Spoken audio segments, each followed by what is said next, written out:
All right. Well, to be mindful of everyone's time, we will go ahead and begin. So if my team, if you don't mind, if you could help me just admit people as they come in, that would be great. Thank you. Good morning and welcome everyone to the City of Patterson Ryan White HIV/AIDS Program Clinical Quality Management Committee meeting for March 14th, 2023. We thank you all for joining us today and taking time out of your busy schedules to help continuously improve quality across the TGA. So just really quickly, we'll look at today's agenda. This is very high level. There's some little nuances within each of these and that we will talk about today. We'll start out with the call to order and roll call of all the sub-recipients participating. We'll briefly go through welcome and introductions. If Millie comes today, we will have reports and updates from the recipient's office. We'll look at a presentation on quality improvement projects for those of you who did not have an opportunity to go at the February meeting. If you want to present your data today, you are more than welcome to do that. It is not required. However, you do need to upload your quality improvement projects worksheets completed to the Basecamp area, and we'll talk about that in a little bit. We'll also review the clinical quality management plan for the grant year 23. As you read through that plan from February, we asked that everybody look through it and make some updates. In preparation for that, my team and I have looked through it and made some recommendations as well. And so we'll look at those updates. We'll talk about the next quality improvement cycle, which will begin in April. We'll hear any updates from Robert and his team from RDE and the eCompass to see if there's anything pressing there that we need to know about. And then we will adjourn. All right. Any questions before we begin? All right, so really quickly, this is what I like to, stop sharing here. Oh, well, I didn't want it to move, so let's do that again. All right, so let's go through each of the sub-recipients. Anybody from Bergen Family Centers? Buddies of New Jersey. Oops, the wrong thing. Carolina, you still with us? I'm here. Hi, how are you? Awesome, thank you. And as we go through this, I want to ask is if we're going to update any of the single points of contact. So do you know if Abraham is going to remain your single point of contact, or is it moving to you? It's me. It's you. All right, so let's change that so we get the right people. And Carolina, do you have, what's your last name? Santana? Did I do it right? Yes. Awesome. All right. And do you have access to Basecamp? Yes. Okay, perfect. All right. Awesome. And do you get calendar invites for today's meetings? I just got one before the meeting. From Basecamp or from your email? From Basecamp. Okay, so let me do this real quickly. Let me add you to the email reminder as well then to make sure that you get them, if you don't mind. Just some housekeeping items. And I thought I had your email address. It's Carolina. Okay. At njbuddies.org. njbuddies.org. All right, should be coming your way, ma'am. Thank you. You are certainly welcome.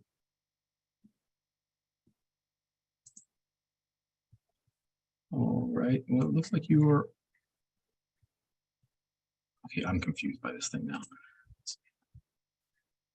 njbuddies.org.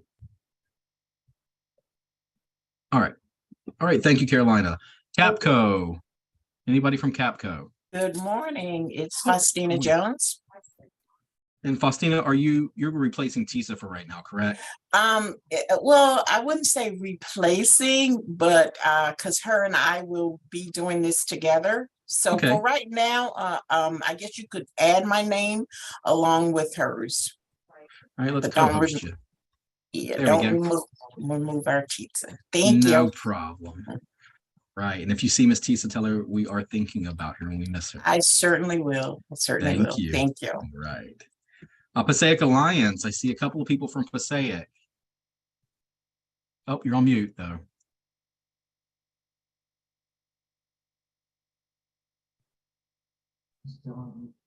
Grace Jones and Darlene Sweeper. Thank you. And Miss Grace, are you going to remain the SPOC or should I add Darlene as well? You can put Luz Luz, okay. Rodriguez. Yep. Mhm. Grace Jones and Luz Rodriguez. Perfect. Let me make this a little wider. Well, if I could spell Rodriguez, there we go.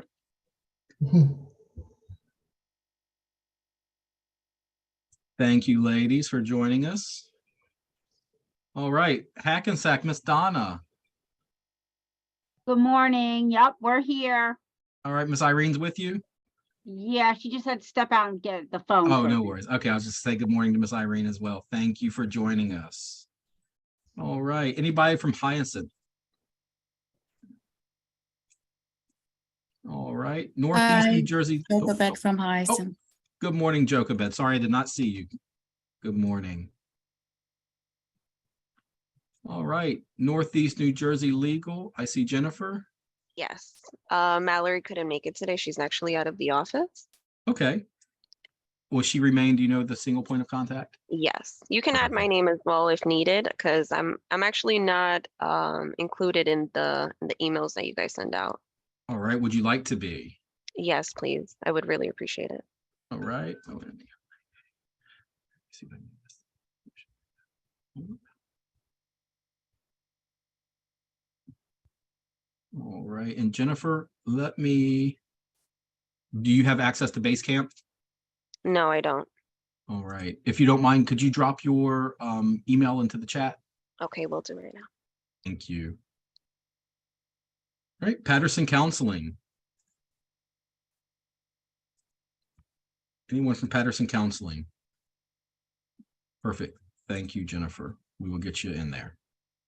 Thank you. So you'll get a couple of emails. You'll get a calendar invite, and then you'll also get an invite to Basecamp, which you'll be able to see all the meeting, all the templates, and know where to upload everything. Perfect. Thank you. Welcome. Patterson Department of Health. Anyone from Patterson Department of Health? All right, so that remains a vacant position or opening for our CQM committee. Mr. Roger Lester was with us earlier. He had some personal business to take care of. St. Joseph Hospital, anybody from St. Joe's? All right. St. Mary's General, Miss Priscilla. I saw you Hi, earlier. how are you? Good morning. How are you? Good morning. You can add Jeanette Rodriguez to the list as well. All right, if this thing will cooperate with me. Don't watch my horrible computer skills. There we go. All right, and is that Janette? Jeannette. Okay, so do that one more time. Sure. Jeannette.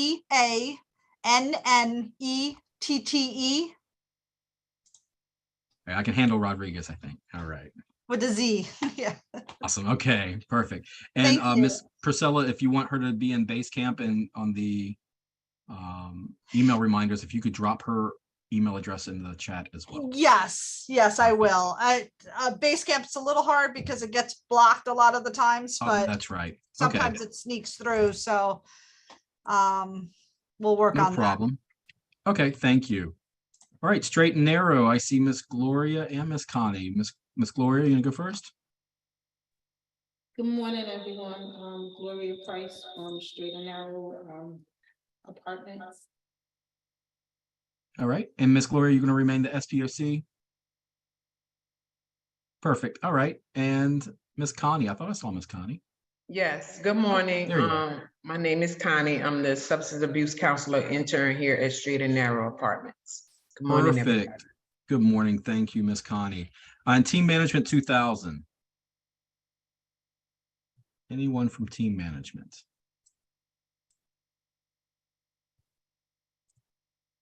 Okie dokie. Again, thank you all for joining us. And our partner, Robert from RDE. Captions. Charles Marty. Good morning, sir. And then the collaborative research team, the consulting group for clinical quality management. You have myself, you have my colleague Derek. Hello, everyone. I'm Derek Jackson with Collaborative Research. Clifford. Hello, everyone. I'm Clifford Barnett from Collaborative Research. And I know y'all have met some new employees from Collaborative, but we have our newest Director of Operations, Nathan. Hello, good morning, Nathan Holcher, Collaborative Research. Oh, all right, great. Thank you all for joining us. Anybody that I've missed?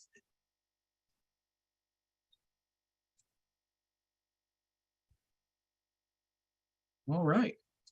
Hearing none, we will move on. So really quickly, we'll talk about the last round of quality improvement projects. And you'll start to see that we're going to do some nomenclature in like how we kind of present things to keep it a little easier to find as we start filing things away in the files on Basecamp. Because if you keep seeing quality improvement project, you're going to be like, what year was that? So what we're doing is we're doing 2 quality improvement projects a year. And you'll see that annotated by the grant year GY22, and the second project will be -2. So opposite of that for project 1 would be -1, right? So we'll see that in a little bit as we start our first quality improvement project of the grant year. And GY stands for grant year. So grant year 22-2, second quality improvement project. And you'll probably hear me using the acronym often as QIP, which stands for quality improvement projects. Our second quality improvement project included the time frame of September the 22nd to February the 23rd, which is the end of the Ryan White Part A grant year. With that being said, we do have some housekeeping items that need to be taken care of ASAP. If your organization is on the orange side, to avoid a corrective action, you need to upload your completed quality improvement projects immediately. So keep in mind that if you are on the orange side and you have not completed that, those need to be uploaded immediately, right? To avoid a corrective action plan from the recipient's office. So as we start working more and more in quality improvement, this is technically our 3rd round. Everybody should be at least familiar with completing the worksheets and developing a quality improvement project. We have not heard of any technical assistance requests, so we're assuming everybody is an expert at this point. But we will continue to give technical assistance and some trainings starting with next month. So again, if you are on the right side, please upload your QIPs immediately. With that being said, anybody from last time who is interested in presenting their data and telling us, about your quality improvement project and your outcomes, anybody interested in presenting that has not already presented?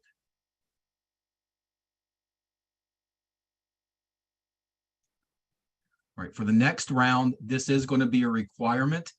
So like we do quality assurance monitoring, Millie is going to start making sure that the quality improvement projects are being completed as part of your contractual obligation. They are required.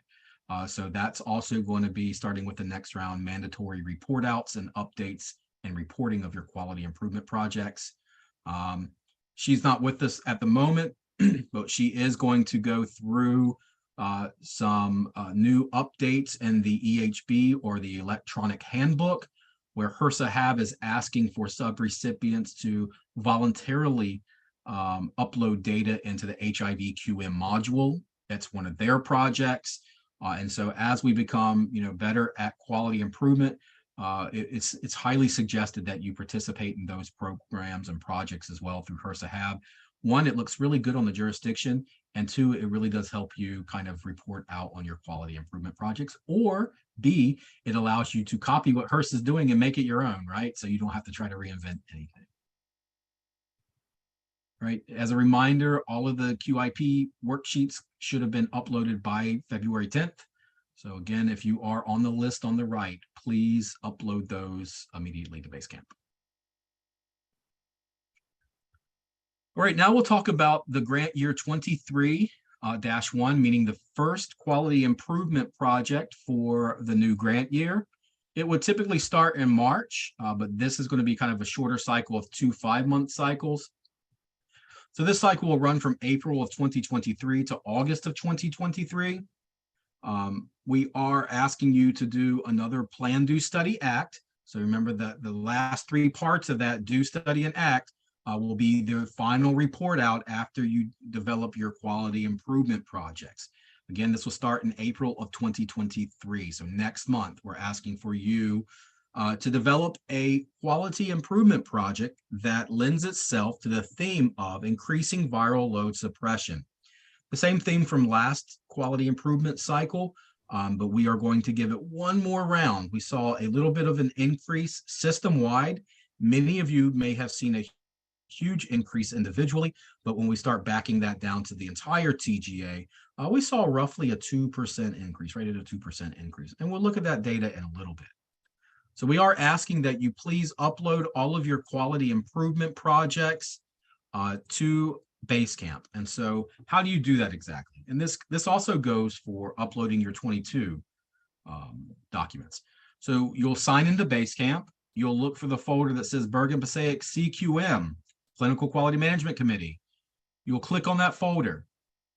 You'll go into the area that says Docs and Files. Once you click on Docs and Files, you're going to want to look for GY 23-1 QIP, Quality Improvement Project. When you click on that folder, you're going to see 3 folders right now. One of those says Submit Proposed Projects, one that says Upload Completed Projects, and remember, this isn't until the end of the project, so September, and then you'll see the templates here for you to utilize to complete. Once you've completed the template, you'll need to upload it here to the yellow Submit Proposed GY23 Projects. Fairly simple, right? Do we want to see that in real time? Nope, no head nods. Yes, no, maybe so. All right, see no head nods, we will move on. Keep in mind that this information, today's PowerPoint and everything is already uploaded into Basecamp. So sometimes if you log in a day or two before the meetings, you can cheat and see what we're going to talk about and pre-review everything that we're going to do. So keep in mind Basecamp is our friend, and there's tons of documents in there for you to utilize. So next we're going to talk about the quality improvement plan. And we asked everyone to take a look at that last time before today's meeting, read through it, and let us know if you have any updates, suggested changes, or edits to the entire clinical quality management plan. So we're going to read through it, and we're going to look at some of the updates that the collaborative research team came up with. Again, a lot of our updates are the nuanced pieces of updating dates and updating, procedures. So not necessarily, too much of a deep dive, because the plan is pretty solid in that aspect. So we will change the front cover to read 2023-1. One recommendation from HRSA was to make sure that we're reviewing this plan on a regular basis. And so by doing that, we're going to align it with how many times we update it. So 2023-1 is going to be our first update to the quality improvement plan as we move forward. And if the committee concurs today, we will approve this and then send it over to the recipient's office for final review and approval. Our table of contents, which I probably need to update. I don't if things moved. So we'll do that as we finalize the edits. Brief introduction and quality statement about the CQM program, or Clinical Quality Management Program. Any edits or suggestions to this page? We didn't have any as well. Our 3 main goals of the program director and our single points of contacts, and those are the people we're calling SPOCs, right? Single point of contact, is that 1, to promote continuous quality improvement initiatives across the TGA. 2, improve the quality of core medical and support services in the TGA. Improve performance measurement system to appropriately assess outcomes for people with HIV. And when we talk about performance measure system, that is us twofold, looking at the data that we put into our eCompass system and the data we get out. So if we put bad data in, we get bad performance measures and bad results out, right? So we got it. That's part of our project while we're studying the viral suppression, is the whole idea of that is to make sure we're putting good data in so we can get great results back out. And finally, ensure the comprehensive involvement of people with HIV in the quality improvement process. Now we talk about the infrastructure of the committee. And what does that mean? That means who are the key stakeholders and participants of our Clinical Quality Management Committee. One of the recommendations, so if you didn't have a chance to review this document in advance, the prior document to this did not have responsibilities for all of our key stakeholders. And that was an update that we received, or a recommendation we received from HRSA during our virtual site visit last March. And so going forward, we made sure that we kind of outlined who these people are specifically and what their roles or responsibilities are to the clinical quality management process. Obviously, from the Ryan White Part A office, we have Millie, who is the recipient, and her responsibilities here. So, attend CQM meetings, chair and oversee the CQM committee, lead the CQM committee process, endorse, champion, and promote programs, provide leadership, approves the CQM plan once we finalize it today, conduct organizational assessments of subrecipients. So that's something that will be taking place again this year.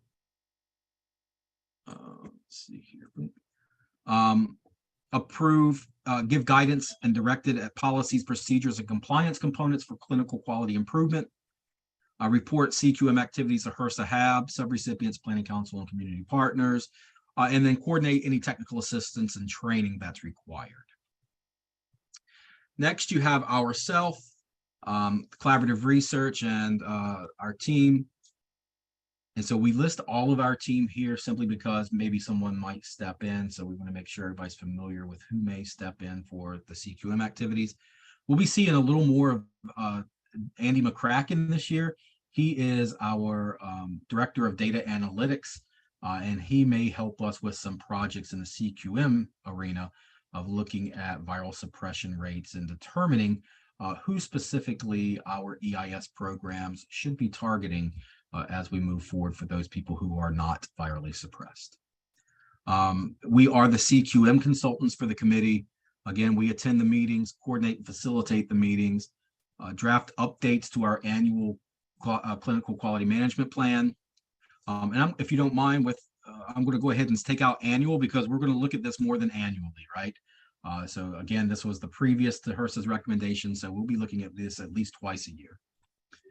Assist in the organizational assessment of subrecipients, assist in developing CQI activities or clinical quality improvement activities, tracking outcomes for quality improvement activities and PDSAs, disseminating programmatic activities and data, coordinate base camp activities, provide leadership and support to the CQM program, provide guidance in the selection and implementation of quality improvement projects based on trends and needs for the service delivery system, assist in coordination and technical assistance and training, and we will be posting the agendas, meeting minutes, and resources to the website as required.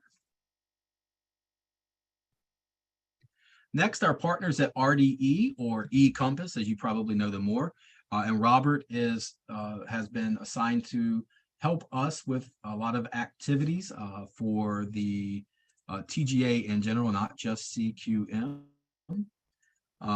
And what eCompass does will help us in attending all of the committee meetings, provide statistical reports and analysis for tracking clinical outcomes in the eCompass system, collaborate with the recipient and the consultant to track and extract performance measure data, provide training to the CQM committee and quality improvement reports in eCompass, and they assist also in the imports of viral load, CD4, and care data from other local, state, and regional inputs.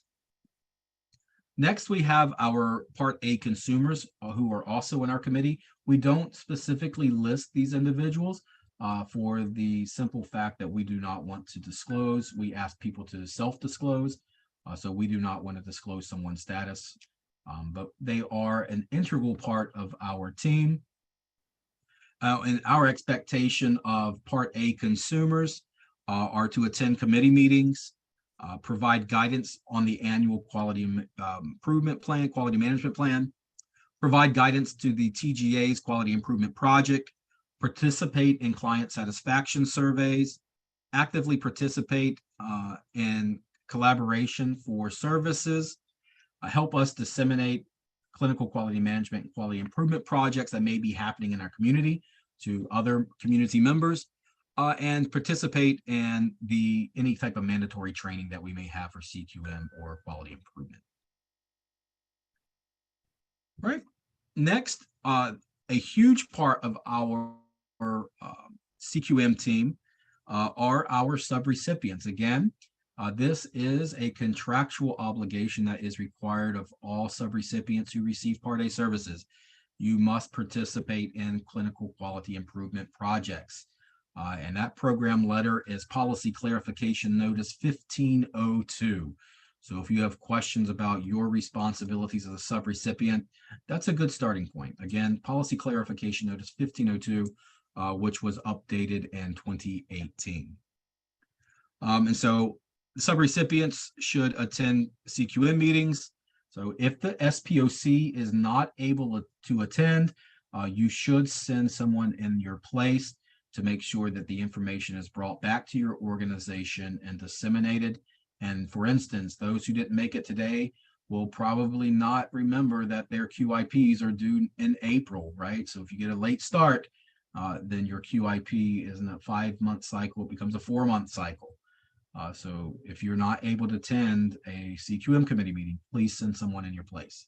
We expect subrecipients to participate in the annual organizational assessment for CQM, provide guidance on the TGA's wide quality improvement projects, be accountable for entering consistent and accurate data in the reporting systems, conduct consumer satisfaction surveys or gain client input into service delivery. That's one of the contractual obligations outlined in the National Monitoring Standards. Actively participate and collaborate with subject matter experts on the Clinical Quality Management Committee, and be involved in the day-to-day operations and activities of quality improvement projects in a proactive manner. And I will update these SPOCs in accordance with what we discussed earlier. So I will come back to these and update that for a final run through. Also, meet contract deliverables and participate in the Plan, Do, Study, Act or quality improvement process. Develop and track quality improvement projects, as well as report those to the CQM committee and the recipient. Disseminate CQM activities to your agency staff. Participate in mandatory CQM and QI trainings, and present your findings and outcomes when appropriate to the CQM committee. As you notice, we also have some additional vacancies on our CQM committee. We are still waiting for the state of New Jersey to identify someone from HIV services to participate as a representative of the Part B program. We're also waiting. We know Anna Munoz was the CQM person for St. Joe's.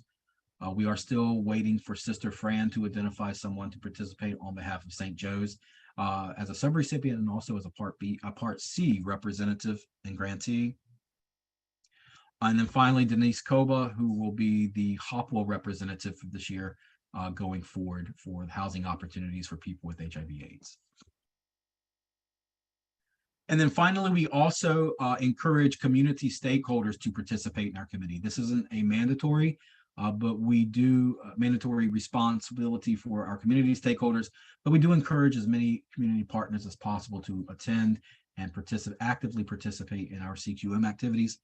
And that would be our Part A Planning Council, our Planning and Development Committee, our AIDS Education and Training Centers, and we're lucky to have Michelle and War participate in a lot of our activities, and then community members as they see fit in coming in and understanding our CQM process.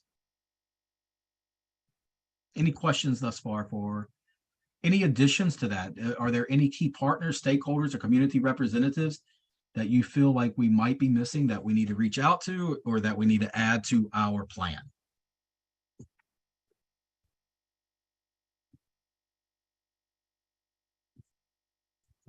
Right. You can always drop it in the chat too if you're unable to unmute yourself, so we can look for it there. And good morning, Jerry, and good morning, Angelica. Thank you for joining us. All right, and Cliff let us know that those of you who needed to be added to Basecamp should have received an email by now for access to Basecamp. Thank you, Cliff. All right, our next section of the clinical quality management plan is the evaluation and how that takes place. So we use quality improvement projects, which are added to Appendix A here. Again, they're also in Basecamp for you to review. We also use the Plan, Do, Study, Act cycle in looking at and analyzing our outcomes and data from our quality improvement processes. And the next section is communication and dissemination. So how will we get this information out? How often will we do it? So again, at a recommendation from HRSA and HAB, it was recommended that this plan be reviewed more than annually. Our original plan was annually, and they suggested we do it at least biannual. So we have upped that and looking at that at the beginning of, right at the end / beginning of each of our quality improvement cycles, to make sure, one, that as we begin to plan our quality improvement processes, that we are aligning and staying in alignment with our plan. And so the CQM plan will be reviewed this year and biannually in March, in September, and then again in March of 2024. We also will review the service standards annually. And so the Planning Council has recently been reviewing those. So once those are finalized and approved by the Planning Council, we will bring those to this committee as well, keeping in mind that they do not have as much bearing on service delivery as they used to. Recommendation from HRSA again is that service standards be written in plain language so that our consumers of Part A services understand them, and not necessarily a roadmap for how services are to be provided, or what types of processes have to be done from our subrecipients. So I know in the past, we've been used to kind of outlining that, saying, medical case management requires a care plan and an acuity score and a needs assessment, psychosocial assessment. So all of that are still required. However, we have taken that out of the service standards because that is not as understandable to someone who wants just to know what is case management for me as a client, right? That doesn't have really too much relevance or bearing on that client. So we're taking that out so it's easier to understand and easier to read. Next, we'll also look at, again, and we'll look at those service standards annually as the Planning Council updates those. Next is service-specific outcome report. So we'll look at the care continuum dashboard, and we will look at last year's grant year service data today. We do have that for a little bit later in our PowerPoint presentation, and we'll be able to talk about that. And we'll look at that biannually, because as you know, right now, the recipient's office is still working to close out last grant year. So really good, clean data probably won't be available to us till May or June. And so again, keep in mind that the data we see today in our care continuum data and our performance measure data will be up to the end of the grant year and may not be as accurate as we would like it to be. Again, why we will be looking at it twice in a year, right? Once at the beginning to get us started, and then once mid-year to confirm that those numbers are solid. So we'll look at that in April, in October, and then again in April of 2024. Next, we'll also look annually at the annual quality assurance outcomes, and that comes from the monitoring piece. That's where we look at each agency's charts based on the services they are provided for. And that, sometimes those are called audits, sometimes those are called compliance measures. HRSA calls it quality assurance. So it has many names. So we'll be looking at those outcomes. I know the Planning Council had a very high-level presentation of that data at their last meeting this month. And since we're starting the QIP process, we're going to hold off a little bit to get us started, and then we will also look at that data. That data can also help us on our second process of quality improvements this year in identifying some low indicators and performance measures. So this next cycle, the first cycle of 2023, again, we'll still focus on viral load suppression.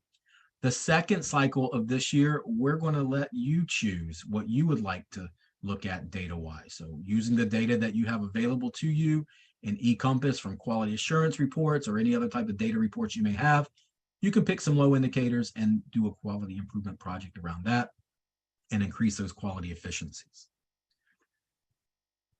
Next is the monthly services report. So that is basically the report out to our project officers. So on behalf of the CQM committee, we provide minutes and updates to the project officer about what's happening in our quality management committee. You know, what are our PDSAs? So please keep in mind that when we ask you to upload those projects, it's because the project officer is looking at those as well. So when we have to report back to the PO that unfortunately 7 of our subrecipients haven't submitted their outcomes from their last quality improvement project, you know, that kind of gives HRSA a reason to come in and start asking questions or providing technical assistance until we get it right. We definitely don't want to be under the radar for the Eastern Bureau Chief to be wanting to see our quality improvement project. So please, let's keep those up to date, and let's keep making sure that we're meeting our deadlines. Next, we also provide monthly CQM bulletins. And so those are basically what's happening at our CQM committee because we are meeting monthly. So those are all posted to Basecamp as well as the TGA's website. Any questions about quality management communications? Anything here that we're missing that we would like to include?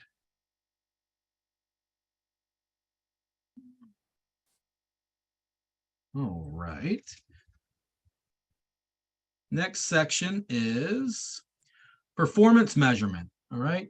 So policy clarification notice 1502, which we were just talking about, really outlines what the requirements are for identifying performance measures. And we happen to call that particular item a performance measure portfolio. HRSA outlines what our requirements are for identifying such a portfolio. Excuse me.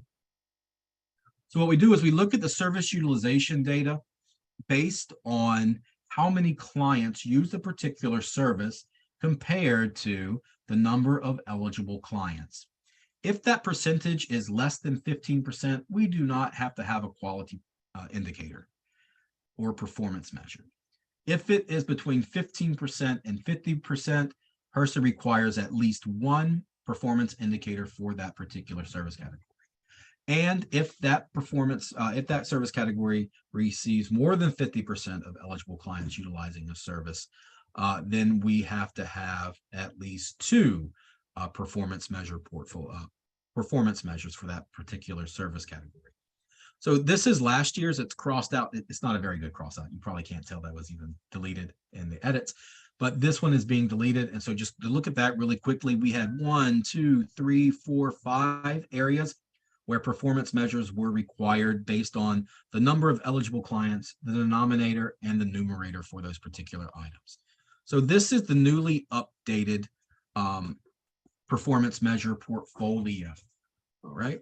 And so when we look at this, we can look and see that one of our current services of outreach, these numbers have to be manipulated a little bit because our outreach numbers include those people who are not HIV positive, right? And so these numbers are drastically different.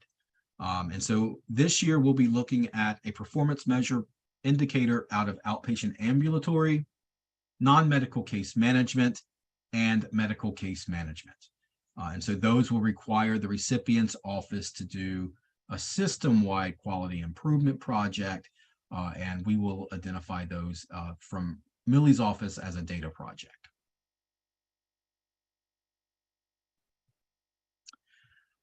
Quick update on our HIV care continuum system-wide. And so you can see here our last HIV care continuum.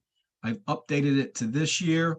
Again, this is utilizing the same data that we use for the performance measure portfolio. And so here you'll see number of clients diagnosed with HIV, 1975. Again, please keep in mind we are very early in the data cleaning of the eCompass system. There may still be some services that have not been logged in eCompass yet. So these numbers can change when we look at them in the second half of the year, but this will at least get us started. And so considering that our number of diagnosed individuals is 1975, that will be our baseline. So that will be our 100%. Here we see that there were 111 newly diagnosed individuals that were entered in our eCompass system. 86 of those were linked to care, right? And that's 5.62% of the entire 100% population are our newly diagnosed individuals. Next, you'll see that only 77% of those individuals newly diagnosed in our system were linked to care, which is a considerably low number, right? We at least strive for 90% of those individuals who are diagnosed to be linked to care.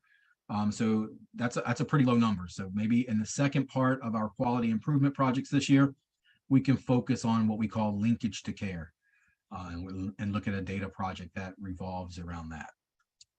Of the 1975, 81%, almost 82 were identified as having one care marker in the grant year, and that could be a laboratory result, an outpatient ambulatory health visit.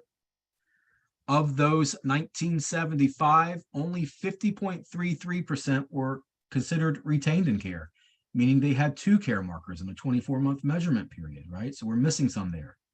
We've already identified that the issue with this number is not all of our clients receive Ryan White Part A medical services, right?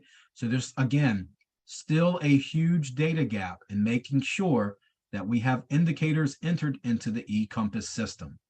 And so this linkage and retention and care may be a very good indicator for a project in the second half of our grant year. Those 1975 who are on antiretroviral therapy, again, 70.48%. And then of the entire TGA, we are at 74.78% viral suppression rate. Again, we already have identified that these are some data gaps where there is missing data, for instance, in the ARVs, retained, receipt, linked, and viral suppression, all right? So please, we will start back in April with everyone reporting on their care continuum dashboard.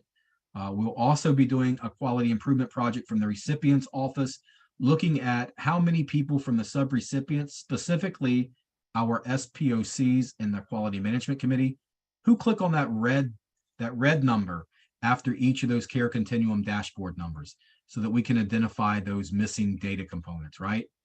And if you remember, if you click on that red number, it will tell you who's missing that data. And so we will start looking at individuals who click or do not click on that data. And that will be included in your organizational assessment on a yearly basis, that you are not properly running your care continuum data, or you are not properly entering that data into the eCompass system. Again, we talk about our quality improvement process, utilizing our single points of contact from each subrecipient and the Plan, Do, Study, Act cycle.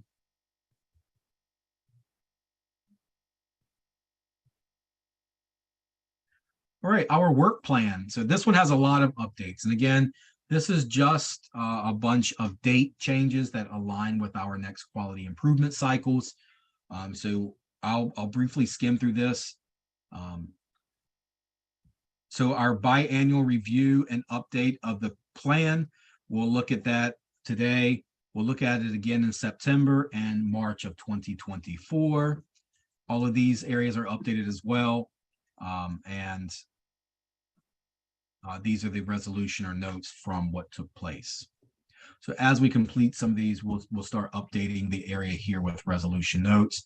So if we approve this today, we'll say the next line here will be CQM committee approved and sent the plan over to Millie's office on March 14th.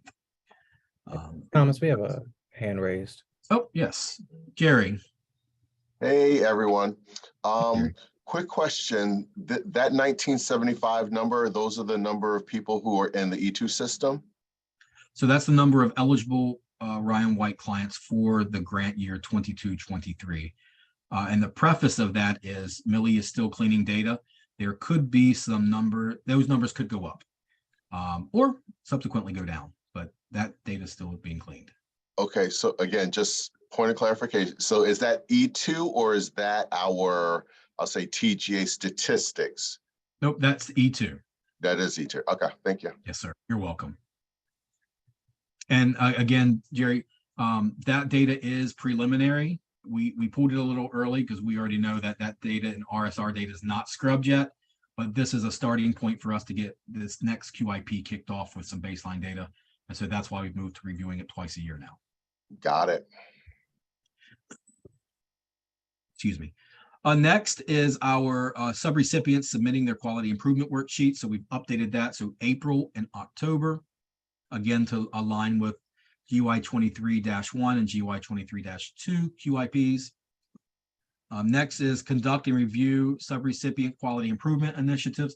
So once everybody submits in April, we will begin looking at those and having those outcomes and responses to you in May and October. This section here for the care continuum dashboard was removed because that's just going to be a requirement at our meetings. We're not going to track that as far as subrecipients reporting those indicators. Next, review outcomes from the PDSA. So it will be expected, like I said, this year for everyone to report out on their QIPs, quality improvement projects, in September and in February of 2024. We'll also ask subrecipients to, again, provide the GY 23-2 in September and the GY 24-1 in February of 2024. Conduct subrecipient quality improvement and initiative. So in April and September, we will begin reviewing your initiatives and providing technical assistance. Again, asking everybody for SPOCs to provide monthly outputs of their clinical quality management care continuum dashboards. Again, we will be looking at the click-through rate and who's clicking what. And if you are reviewing that data, at least on a monthly basis to see what data components are missing. And then finally, the SPOCs updating their QI and PDSA projects.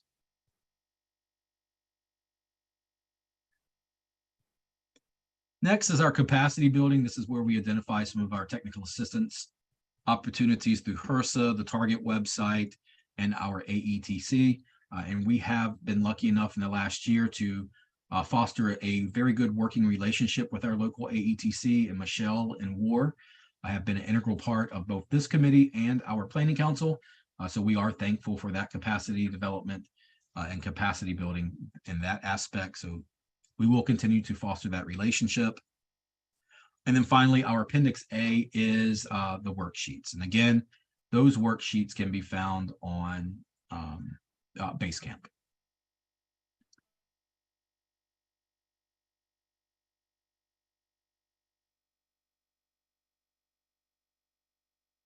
That's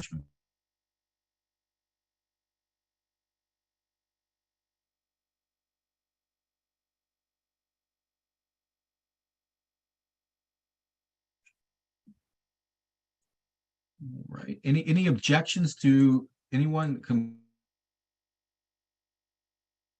completely object to sending this to Millie? No objections? Okay, we will send this over to Millie with the CQM committee's approval for her final approval and submission to HRSA. So thank you all for listening to us and the updates. We appreciate your time today. All right, next, we're going to look at some very high level data today. And like I prefaced the rest of the data, this is very early indicators of what has taken place in the last grant year. So let's look at our care continuum dashboard from last year compared to this year. Here we have the grant year 21-22, which will be March 1st, 2021 to February 28th of 2022. And then 22-23, which is March 1st of 2022 to February 28th of 2023. We can see a slight increase of almost 1.5% in our viral suppression rates. So that does indicate that there were some performance measure updates and some quality improvement projects done there to increase that efficiency. And keep in mind that when we started here, we were in the 50s. So that also speaks to people going back and entering data in that past grant year. At the very end of that grant year, there's a lot of great data corrections. So we were able to identify some areas where we had missing data in that grant year and update that. So we are well on our way to hopefully reaching 90% in the next 2 years. So you can see there's some increase in linkage to care, some increase in receipt of care, decrease in our retained in care, and a slight decrease in our ARV documentation, right? We also see an increase in our newly diagnosed population. In 2021, we had 84 newly diagnosed received services in the TGA. In 2022 grant year, we had 111. When we start talking about care continuum dashboards, we want to look specifically, excuse me, at the service category care continuum dashboards. Again, this is what I'm talking about when I say we're going to look at click-through rates. So here, this red number, oh, here, pointing at the wrong screen. This red number here indicates the number of people who receive this service who do not meet this indicator, right? And so if that shows up on your agency's care continuum dashboard, we are recommending that you click on that and see what data components are missing. It could be an error in reporting, so we need to know that. That's when we ask you to reach out to Millie and RDE to say, hey, I know Thomas is virally suppressed, but he's not being counted. It says he's not. And then that can either, one, give you insight onto maybe you entered the date incorrectly. And we know we heard Paula mention that a couple of meetings ago, that she accidentally put 22 instead of 23. So it wasn't counting the viral suppression. So it's a really good double check of the data that you're putting in, okay? So when we look at outpatient ambulatory, 86% of people who receive outpatient ambulatory health services are virally suppressed. Oral health care, 79%. Early intervention services, only 68%. So we definitely, this could be a QIP, quality improvement project in the second half of the 23 grant year. This number should be well into the 90s, right?